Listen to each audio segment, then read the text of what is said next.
గడిచిన సార్వత్రిక ఎన్నికల్లో తెలంగాణ రాష్ట్రంలో మార్పు కావాలని, మార్పు రావాలి అని రాజకీయంగా తెలుగుదేశం పార్టీకి ఏమి లాభం వస్తుంది అన్నదానికంటే కూడా ప్రజలు ఏమి కోరుకుంటున్నారో, ప్రజా అభిప్రాయం ఏముందో దానికే మా మద్దతు తెలపాలి అని, రాజకీయంగా లబ్ధి ఏమి జరుగుతుంది అని ఏ రాజకీయ పార్టీ అయినా ఆశిస్తుంది, ఆలోచిస్తుంది. కానీ తెలుగుదేశం నాయకులు కానీ, జాతీయ నాయకులు నారా చంద్రబాబు నాయుడు గారు కానీ, తెలుగుదేశం పార్టీకి తెలంగాణ రాష్ట్రంలో ఏమి లబ్ధి జరుగుతుంది అన్నదానికంటే ముందు తెలంగాణ బిడ్డలు, తెలంగాణ ప్రజలు ఏమి కోరుకుంటున్నారో గత ప్రభుత్వంలో ఆ ప్రభుత్వం విఫలమైంది కాబట్టి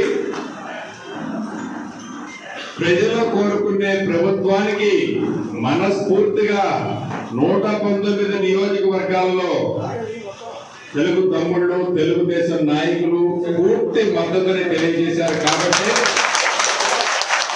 ఈనాడు తెలంగాణ రాష్ట్రంలో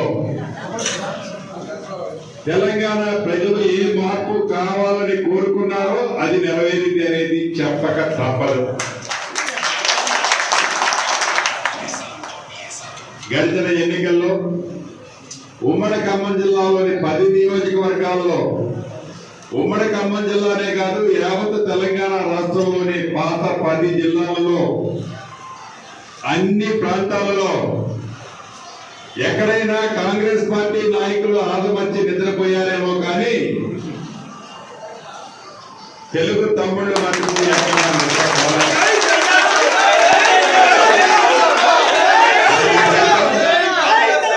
దాని ఫలితం గత ప్రభుత్వం యొక్క అహంకారపూరితమైన నిర్ణయాల్ని చర్మగీతం పాడిందన్న సంగతి కూడా మనకి తెలియదు కాదు. మనస్ఫూర్తిగా జాతీయ నాయకులు పెద్దలు నారా చంద్రబాబు నాయుడు గారికి, అదే రకంగా లోకేష్ బాబు గారికి, తెలంగాణ రాష్ట్ర తెలుగుదేశం పార్టీ కార్యవర్గ సభ్యులకి, తెలంగాణ రాష్ట్రంలో ఉన్న తెలుగు తమ్ముళ్ళందరికీ నా తరఫున, కాంగ్రెస్ పార్టీ తరఫున మనస్ఫూర్తిగా ఈ వేదిక మీద నుంచి అభినందనలు, కృతజ్ఞతలు.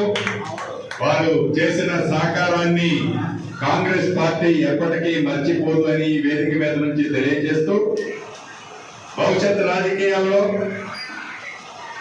తెలుగు తమ్ముళ్ళకి మీరు వేరు, కాంగ్రెస్ పార్టీ వేరు కాదు. మేమేదో అధికారంలో లేమని మీరు ఎవరు కూడా నిలబడద్దు. కాంగ్రెస్ పార్టీలో మేమున్నా మీరు చేసిన సహాయాన్ని మేము ఎప్పటికీ మర్చిపోము.